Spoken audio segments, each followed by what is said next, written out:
So today we'll start our new chapter, that is chapter 5, periodic classification of elements. That's quite interesting chapter. Now what is periodic classification? Periodic classification का meaning क्या है? Periodic classification. It means that grouping of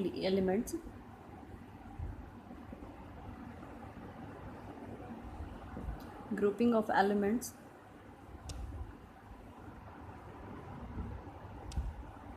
together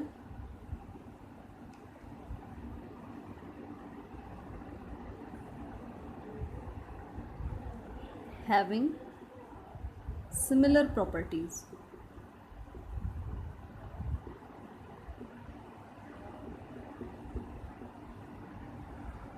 कि कुछ जो elements हैं जिनकी properties similar हैं उनको एक ग्रुप में डाल देना, उसको हम बोलते हैं पीरियोडिक क्लासिफिकेशन इनकी एलिमेंट्स की. सो ऐसी ग्रुपिंग से फ़ायदा क्या है? ठीक है, मान लिया हमने एक ग्रुप बना दिया, ठीक है, और उसमें वो एलिमेंट डाल रखे हैं जिनकी प्रॉपर्टीज़ एक दूसरे से किसी न किसी मायने में सिमिलर हैं. ठीक है, तो इससे हमें पता चल जाएगा कि अगर एक उस ग्रुप में एक एलिमेंट की प्रॉपर्टी हमें पता है, तो जो दूसरे एलिमेंट्स हैं उनकी प्रॉपर्टी को भी हम एस्टिमेट कर सकते हैं, कोरिलेट कर सकते हैं. तो इसीलिए हमने एलिमेंट्स को क्लासिफाई किया. अब एक बात बताओ, सब्जेक्ट्स को क्लासिफाई कर रखा है ना. इंग्लिश अलग पढ़ाई जाती है, इंग्लिश की बुक अलग होती है, नोटबुक अलग होती है. हिंदी की नोटबुक अलग होती है, साइंस में भी फिज़िक्स की अलग, केमिस्ट्री की अलग और बायोलॉजी की अलग. ऐसा ही. अब तुम एक ही नोटबुक लगाओ, फर्स्ट डे का तुमने काम किया, पहले इंग्लिश की क्लास आई, फिर हिंदी की, फिर फिज़िक्स की, केमिस्ट्री की, and you second third fourth day सारा का काम मिक्सअप हो जाएगा, कुछ भी समझ में नहीं आएगा और काफ़ी डिफ़िकल्ट होगा वहाँ से जो है स्टडी मटेरियल को कलेक्ट करना. तो इसीलिए हमने क्या किया, अपने स्टडी मटेरियल को सेपरेट नोटबुक्स में ग्रुप कर दिया, जिससे हम उन्हें आसानी से क्या कर सकें, स्टडी कर सकें. तो इसीलिए हमने एलिमेंट्स को भी अलग अलग ग्रुप्स में डिवाइड किया ताकि हम उनकी प्रॉपर्टीज़ को आसानी से स्टडी कर सकें. So that's why we are studying the periodic classification of elements. So बहुत से साइंटिस्ट ने ट्राई किया कि भाई एलिमेंट्स को किसी न किसी मायने में किसी तरीके से हम ग्रुप कर सकें, क्लासिफाई कर सकें. सो बहुत सारे साइंटिस्ट आए. तो पहले साइंटिस्ट आए थे हमारे डॉबनेयर जो थे वो हमारे साइंटिस्ट आए थे. सो इन्होंने एक ट्रायड दिया था, जिसे हम बोलते हैं डॉबनेयर से ट्रायड मतलब 3 एलिमेंट्स का ग्रुप इसने बनाया था. इन्होंने क्या किया, he said that when the elements are arranged in increasing order of their atomic masses के बेसिस पे इसने क्लासीफाई किया था. जब हम एलिमेंट्स को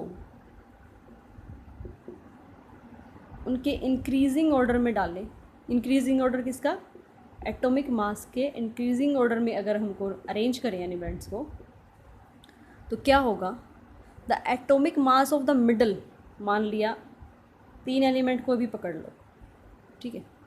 सो जो मिडल वाला एलिमेंट होगा ना, उसका जो एटॉमिक मास होगा वो अप्रॉक्सीमेटली इन दोनों के एटॉमिक मास के एवरेज के इक्वल होगा. एग्जाम्पल से समझते हैं. मान लिया कोई ए एलिमेंट है, ये बी है और ये सी है. सो इसका जो एटॉमिक मास होगा ए बी के एटॉमिक मास के एवरेज के इक्वल होगा. सो एग्जाम्पल के थ्रू देखो, लिथियम, सोडियम, पोटाशियम, ये खुद से नहीं है, ये डॉबनेयर ने ही एक ट्रायड बनाया था. कुछ एक ट्रायड बनाए थे, सभी एलिमेंट्स को वो स्टडी नहीं कर पाया था. सो लिथियम का एटॉमिक मास क्या होता है, हमें पढ़ा था, क्या होता है, एटॉमिक नंबर 3. सो इसका एटॉमिक मास होता है अप्रॉक्सीमेटली, ये एक्सपेरिमेंटली कैलकुलेटेड वैल्यू है, एग्जैक्ट 6.9. पोटाशियम का एटॉमिक मास होता है 39 और सोडियम का एटॉमिक मास होता है 23. ठीक है, इस मेथड से ट्राई करें. लिथियम का मास 6.9, इसका मास 39 और इनका एवरेज निकालोगे क्या आएगा 22.95 अप्रॉक्सीमेटली 23। क्या है जो फर्स्ट और थर्ड एलिमेंट है उनकी मास का सम, मतलब उनका एवरेज अगर हमने निकाला तो क्या हुआ, मिडल वन के मास के इक्वल आया।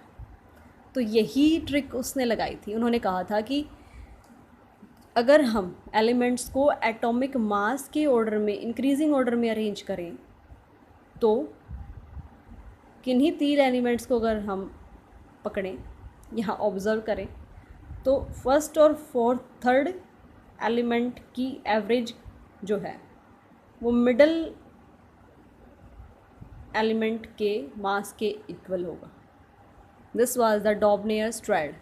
कुछ और एग्जांपल देखते हैं, उनको ट्राई करते हैं। फिर एक ट्रायड और दिया था उन्होंने, that is calcium, strontium and barium. ठीक है, इसका मास होता है, वैसे तो हम अप्रॉक्स 40 लेके चलते हैं, दैट इज़ एग्जैक्ट होता है 40.1।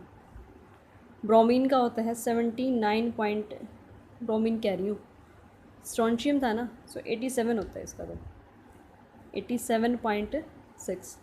और इसका मास होता है बैरियम का 137.3।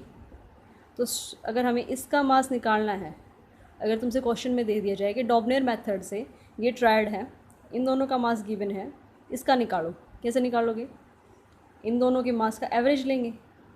सो ये हो जाएगा 40.1 प्लस 130.3 एंड डिवाइडेड बाई 2। ऐसे ही निकालते हैं ना एवरेज, तो वो किसके इक्वल आ जाएगा, अप्रॉक्सीमेटली आ जाएगा 87.6।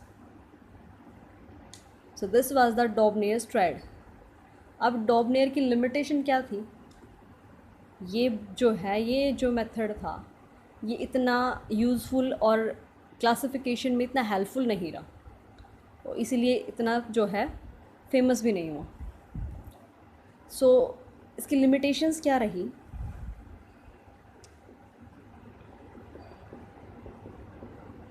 क्या कमियां थी इस डॉबनेयर के तरीके में। He couldn't arrange all the elements. कुछ एक ट्रायड्स बनाए उन्होंने 3-4, जैसे कैल्शियम, स्ट्रॉन्शियम, बैरियम का, क्लोरीन, ब्रोमीन, आयोडीन का, और लिथियम, सोडियम और किसका था, पोटाशियम का। ये कुछ एक ट्रायड बनाए, लेकिन उस टाइम में 56 एलिमेंट्स नॉन थे। सभी एलिमेंट्स को वो ट्रायड के अंदर क्लासिफाई नहीं कर पाए, जिस वजह से वो फेल हो गए। उसके बाद आए न्यूलैंड लॉ ऑफ ऑक्टेट्स। उसके बाद न्यूलैंड ने ट्राई किया।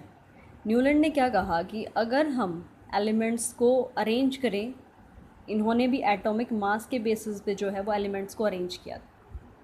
अगर उन्होंने कहा कि अगर हम एलिमेंट्स को अरेंज करें on the basis of their atomic masses, increasing order of atomic masses, तो क्या होगा, there is a repetition of properties के अंदर एलिमेंट्स की प्रॉपर्टीज़ जो हैं वो रिपीट होंगी।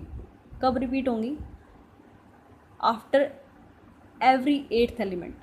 जैसे कि ये first, second, third, fourth, fifth, 6th, 7th, 8th। सो ये मान लिया हमारा 8th एलिमेंट है। सो इस एलिमेंट की प्रॉपर्टी इसके साथ जो है कोरिलेट करेंगी, मैच करेंगी। मतलब पीरियोडिक का मतलब ही क्या है, पीरियोडिक क्लासिफिकेशन कर रहे हैं, मतलब एक पर्टिकुलर पीरियड ऑफ टाइम के बाद प्रॉपर्टीज़ का जो है रिपीटेशन होना स्टार्ट हो जाए। ठीक है, तो उन्होंने कहा कि every 8th element have the similar properties with the first one. अगर हम एलिमेंट्स को अरेंज करें on the basis of their increasing atomic mass, जैसे कि हमारे 7 सुर होते हैं, म्यूज़िकल नोट है ना, इंडियन नोट क्या है, सा, रे, गा, मा, पा, धा, नी, और फिर से क्या आता है, सा रिपीट होता है ना। तो इसी तरह इंग्लिश में भी कुछ नोट्स होती हैं, साउंड नोट्स। तो क्या हुआ, यहाँ पे सा जो है वो रिपीट हो रहा है। इसी तरह एलिमेंट्स में भी 8th एलिमेंट अगर हम उन्हें एटॉमिक मास के बेसिस पे अरेंज करें इंक्रीजिंग ऑर्डर में, तो जो 8th एलिमेंट होगा और उसका जो फर्स्ट एलिमेंट होगा उनकी जो प्रॉपर्टीज़ हैं वो क्या होंगी, सिमिलर होंगी। एग्ज़ाम्पल देखो, जैसे कि hydrogen, lithium, beryllium, boron, carbon, nitrogen, oxygen, फिर क्या था, नियोन नहीं लिया इसने, फ्लोरीन लिया था। कुछ एलिमेंट्स उस टाइम पे नॉन नहीं थे, नियोन जो है उस टाइम पे था ही नहीं, इसलिए इसने नियोन नहीं लिया। ठीक है, स्किप नहीं किया, उस टाइम पे नियोन जो है उसकी डिस्कवरी हुई ही नहीं थी। ठीक है, तो जो इसने कहा कि जो 8th एलिमेंट है उसकी प्रॉपर्टीज़ जो हैं वो मैच होंगी। किस एस्पेक्ट में मैच हो रही हैं, इसकी वैलेंसी भी 1 है और इसकी वैलेंसी भी 1 है। ठीक है, ऐसे ही फर्दर अगर तुम देखो, सोडियम,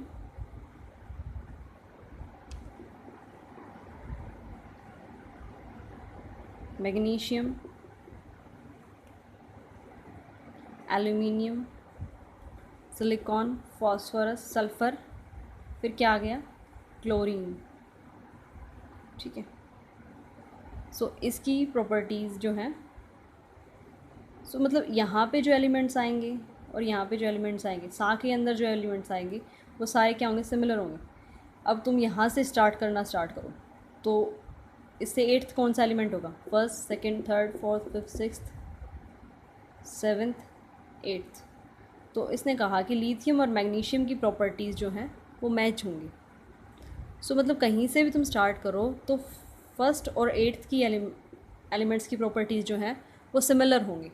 ऐसा न्यूलैंड ने कहा था, मैं नहीं कह रही। ठीक है, that means there is a repetition of properties after a gap of 7। यही इसकी लिमिटेशन थी, क्योंकि ये जो चीज़ इसने बताई थी वो सेटिस्फाई नहीं हो पा रही थी हर एक एलिमेंट के साथ। सो फर्स्ट लिमिटेशन क्या थी, helium could arrange he couldn't be arrange the elements only up to calcium. Calcium तक के एलिमेंट्स को तो ये अरेंज कर पाया, लेकिन उसके बाद जो फर्स्ट लिमिटेशन क्या थी, लिमिटेशन ऑफ लैंड, न्यूलैंड।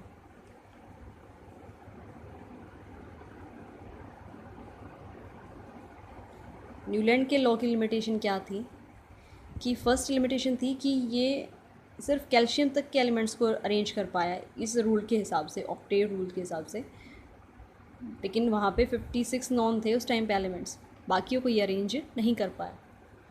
दूसरी बात, इन्होंने कोबाल्ट को और निकल को एक ग्रुप में डाला। ठीक है, लेकिन इन दोनों की प्रॉपर्टीज़ जो हैं वो डिफरेंट थी। दूसरा, इन्होंने कॉपर और सोडियम को भी एक ही ग्रुप में डाला, लेकिन इनकी प्रॉपर्टीज़ भी जो है वो मिसमैच हो रही थी। इनकी प्रॉपर्टीज़ भी जो थी एक दूसरे के डिफरेंट थी। तुम यही देख लो ना, सिर्फ पॉजिटिव चार्ज जो है वो थोड़ी can be the criteria.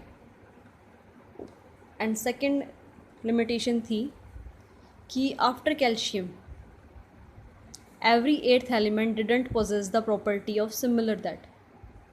Calcium के बाद, कैल्शियम तक तो ये जो पैटर्न उन्होंने बताया था कि 1st और 8th की प्रॉपर्टीज़ सिमिलर होंगी, लेकिन कैल्शियम के बाद अगर हम चेक करें थे तो प्रॉपर्टीज़ जो हैं वो सिमिलर नहीं हो पा रही थी, कोई भी मैच जो है उनका नहीं बैठ पा रहा था।